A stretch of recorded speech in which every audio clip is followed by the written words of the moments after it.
मेरे प्रिय बच्चे, आज फिर तुम्हारी माँ आई है तुमसे बात करने के लिए। मेरी बातों को ध्यान से सुनो।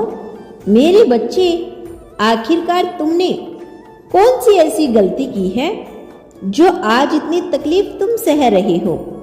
यही सवाल तुम कई बार मुझसे पूछते हो, फिर अपने आप को ही सांत्वना देते हो कि माँ, मेरे लिए जो भी किया है शायद मेरे भले के लिए ही किया है। मेरे बच्चे, तुम मुझे इतना मानते हो कि तुम्हारे जीवन की किसी भी स्थिति के लिए मुझे दोषी नहीं ठहराते हो, और यही तुम्हारी सच्ची निष्ठा और भक्ति का परिणाम है।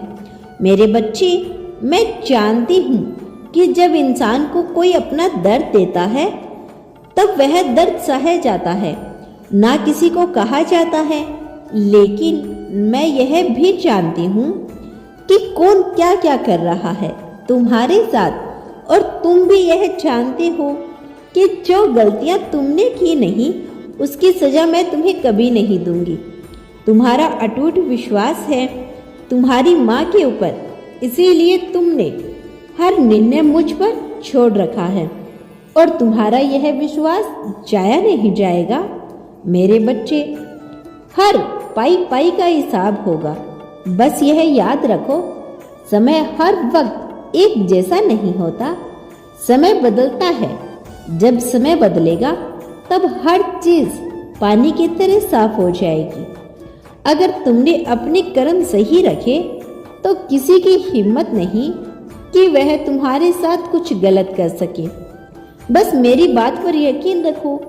तुम्हारा मेरे प्रति विश्वास संपूर्ण तुम्हें हर एक संकट से बाहर निकालेगा। बस साहस होकर हर संकट से लड़ो। मेरे बच्चे, तुम मेरे लिए बहुत खास हो, क्योंकि तुम उन्हीं गिने चुने लोगों में से एक हो जो मुझे हर परिस्थिति में प्रेम करता है। मेरे बच्चे, ईश्वर के लिए हर कोई एक समान अवश्य होता है, लेकिन जो ईश्वर को दिल से मानते हैं, उनसे प्रेम करते हैं, वह इनके लिए बहुत खास होते हैं, और ईश्वर उन्हीं के जीवन में ऐसी परिस्थितियां उत्पन्न करते हैं जो उन्हें झंकोर देता है। परंतु कुछ व्यक्ति उस कठिन से कठिन परिस्थिति में भी कभी ईश्वर से दूर नहीं जाते, ना ही ईश्वर उन्हें किसी भी हाल में अकेला छोड़ते हैं। जीवन के हर एक घटना के पीछे जो कारण छिपा होता है वह हर व्यक्ति देर से ही समझ पाता है, परंतु बहुत कम लोग ही यह समझ पाते हैं कि ईश्वर केवल उन्हें दुख देने के लिए कठिन परिस्थितियों से उत्पन्न नहीं करते। उनके द्वारा कुछ विशेष कार्य सिद्ध करने के लिए भी उनकी कठिन परीक्षा ली जाती है।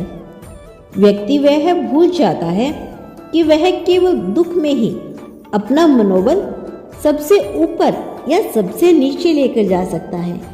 जब व्यक्ति दुखों से हार मान लेता है तब वह वर्तमान परिस्थिति को भी अपना भविष्य मान लेता है, और जब व्यक्ति हार मानकर किसी भी हाल में दुखों से बाहर निकलने का रास्ता खोजता है तब वह खुद ही अपना भविष्य बदलने की ठान लेता है।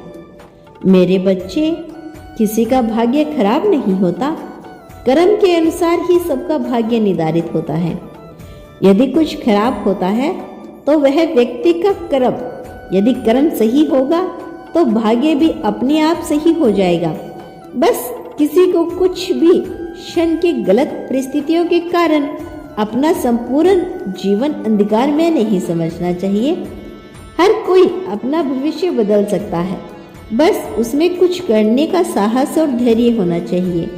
तुम्हारा सदा कल्याण होगा मेरे बच्चे।